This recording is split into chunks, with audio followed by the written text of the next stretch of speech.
Salut tout le monde! Bonjour. Bienvenue pour le Mortal Realms numéro 29. Voilà, bientôt le 30. Voilà. Avec dans ce numéro 2 pots de peinture. Donc on a un Shad, Null Wall, Nul Wall, je sais plus dire. voilà, nul le voile. Et après un Bana Layer. Blade Brewer, je sais pas. Braun, marron. Voilà, bon, Voilà. voilà, on a compris. 3,60 €, j'ai en théorie. Et le Shad, je suis en train de regarder sur le site. Le Shad, 6,30 €. Ah ouais, quand même, finisse. Allez, ils sont Ouais, 6,30 €. mais ouais. 6,30, 3, ça fait 6, 7, 8, 9, 9 et D. À un moment, je crois qu'il y a 1 € d'écart par rapport au magazine, il me semble. Ok. Je ne sais plus si on est perdant ou gagnant d'1 €, je ne sais plus. Enfin bref. Donc voilà. D'ailleurs, en ce moment, il y a un concours avec Warhammer. Games Workshop, ceux qui sont en premium, donc Warhammer Plus, il y a un tirage au sort et celui qui est sélectionné gagne toute la gamme de peinture de Games Workshop. Avec les pinceaux, les outils, tout le bazar. On croise les doigts. Peut-être qu'on l'aura. Ou pas. Donc voilà, le numéro 29 avec Sigmar, donc la peinture et la suite de la peinture d'armée. Donc Sigmar, hein, le dieu du roi des Stormcast, qui était déjà la divinité du temps de Warhammer Battle, hein, dans l'Empire. Hein. Sigmar qui était un roi barbare à l'époque, qui a unifié le premier empire et puis ensuite ça a fait les troupes de l'Empire dans Warhammer Battle. Donc là c'est devenu du coup carrément la divinité maintenant dans Sigmar. Qu'il a créé donc les Stormcast à l'intérieur de l'orage. Le Galmaras, donc le fameux marteau Warhammer. Warhammer, ça veut dire marteau de guerre en anglais, au cas où certains ne le sauraient pas encore. Et en fait, Warhammer, c'est ni plus ni moins que le marteau de l'empereur, donc le symbole de Games Workshop. Hein. Enfin, de Warhammer, en tout cas de Games Workshop. Dracotion, qui est un dieu animal, et c'est lui qui a recueilli en fait Sigmar à la fin de la destruction du vieux monde.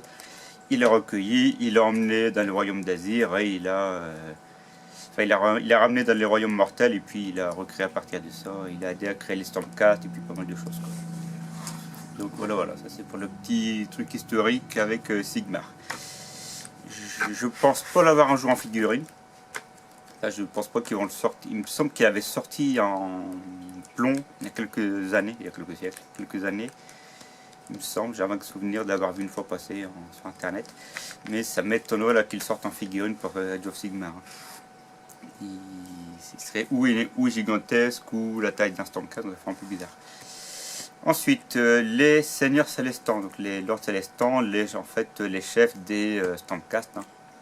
Actuellement, parce qu'avec la nouvelle version, il y a maintenant les lords impérateurs et les lords commandeurs qui sont sortis, qui sont au-dessus d'eux. On peut voir aussi un célestant donc, sur les dragons. Donc, j'en ai un sur dragon et ensuite j'ai un templier sur dragon. Un lord célestant à pied. Alors, le mien, j'avais commencé à le peindre, mais la sous-couche était trop près de la bombe à l'époque, donc ça fait horrible. Donc il faudrait que je le refasse. Donc là, un Draxelaire. Un Dracot, donc c'est les cavaliers motos draconiques. Donc les chefs peuvent très bien être sur un dragon géant, sur un dragon, on va dire monture, ou à pied. Voilà. Et puis il y a aussi des personnages spéciaux comme Vandus, comme le dernier que j'ai vu aussi, je ne sais plus comment il s'appelle, en Stormcast. Ensuite, un petit topo sur les morts vivants, donc la mort immémoriale. Ça continue un petit peu l'article, en fait, un petit peu genre écriture d'un recueil d'analyse en fait, sur les morts vivants. Quoi. Là, on peut voir des morts vivants de Shadowspear. C'est les troupes de Shadowspear, c'est en fait un des guerriers de Underworld. Avec les Skaven, tout ça, les petites bandes là, qui jouent sur un quadrillage en octogone, hexagone. C'est la troupe avec les morts vivants, celui-là. Donc lui, c'est le chef. Après, c'est sûr qu'en dessin, ça rend toujours Ouais. mieux. Bah ouais. Donc ensuite, les raclements, en fait, les troupes à pied classiques, hein, les squelettes normaux. Les rois revenants, eux, ils ont leur personnalité, ils peuvent diriger leurs armées. Ils dépendent toujours des Nagash, mais ils ont leur volonté propre, on va dire. Les chevaliers noirs, qui sont ni plus ni moins que des cavaliers. Et la garde des cryptes, qui est un petit peu les gardes du corps du roi revenant. Ensuite, la peinture des éternels de l'orage. Et ça va passer. Donc il faut réunir donc, les 3 shaders. Hein.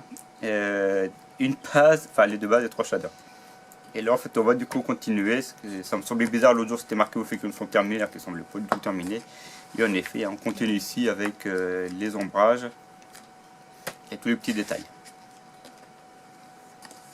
On n'ira pas dessus.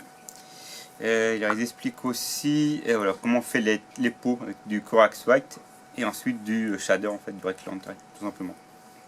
Et ça fait une couleur chair. Voilà. Donc à la fin, ça va donner comme ça. Donc lui il n'est pas encore terminé du coup. Mais ça commence à venir. Ça prend forme. Ouais. Et ensuite les en tenue, donc c'est pareil hein, avec le shad. On continue du coup. Et c'est pareil, ça commence aussi à prendre un peu forme. La fiche technique, donc charte d'unité du Seigneur Arcanum, avec, qui est assez longue, hein, pas mal de choses avec lui, c'est comme ça chef d'armée. Et derrière la description de du cycle de l'orage et Chevaucher les vampires, un petit peu comment ça se passe dans les règles. Le chevalier des suaires, donc lui il a beaucoup sué par contre, c'était la blague du jour. Voilà, c'est de blague. À l'époque il y avait un autre nom en anglais, donc ça sonnait mieux là maintenant. Chevalier des suaires. Enfin bref. Donc qui est un des chefs des Hantes-Nuits.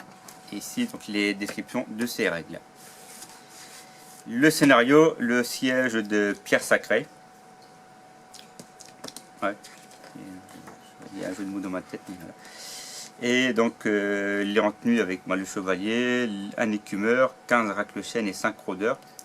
Contre les éternels, hein, donc le seigneur, les séquitors, 4 libérateurs et un prosécuteur. À chaque fois, ils sont toujours en infériorité numérique, hein, les éternels de l'orage, mais ils sont beaucoup plus costauds que les Hantes-Nuits.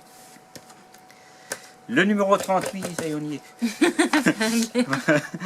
Donc, une partie de décor, hein, la même qu'on a eu dans Warcry. Donc, ceux qui avaient Warcry peuvent du coup l'assembler différemment pour varier. Et le 31, un seigneur exorciste. Ça va être Halloween. Hein? Ça va être Halloween. D'ailleurs, plus ça va être Halloween, donc ça tombe bien. Et lui, il arrivera cette semaine, du coup, en fait, c'est sûr, on a 30. Voilà. Du coup, j'irai le chercher par la suite, quand on l'aura, pour montrer à quoi ça ressemble, une fois assemblé. Avec ce mortal là, et oui, voilà. Avec ce mortal Rems, on avait aussi un dépliant sur les forces du chaos. Comme on a mis le trépied, c'est un peu plus chaotique, entre guillemets. Avec Archaon. Je ne vais pas les sortir de la vitrine, à la base je pensais les sortir, mais là, bah oui. Même pour avoir un petit point de détail, mais comme ça peut faire noir, donc le temps que je sors tout, on s'en sort plus.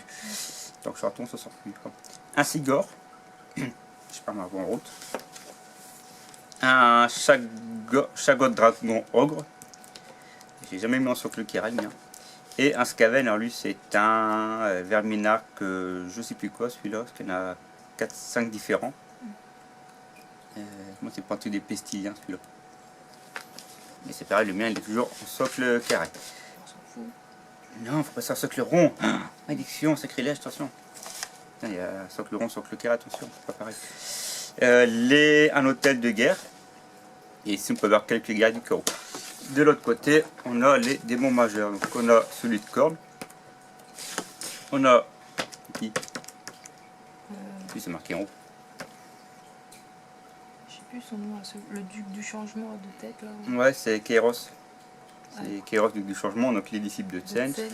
Narguel. Voilà, un grand témoin de Nurgle et Prince. un gardien des secrets de Slanesh. C'est pas un prince lui. C'est un prince démon. C'est un prince démon et c'est un gardien des secrets, quoi, son type. Qui avant était horrible. Et là c'est en métal. Donc ça c'est un classique. Après il y a le personnage spécial avec la lance. Et il y en a 2 autres plus petits que des ailes de papillon qu'ils ont sortis. C'est les 2 filles de Slanesh, je crois. Tu vois, 2 filles, garçons, on ne sait pas trop. Donc voilà le numéro 29 et on se retrouve après pour le numéro 30. Au revoir. Salut tout le monde!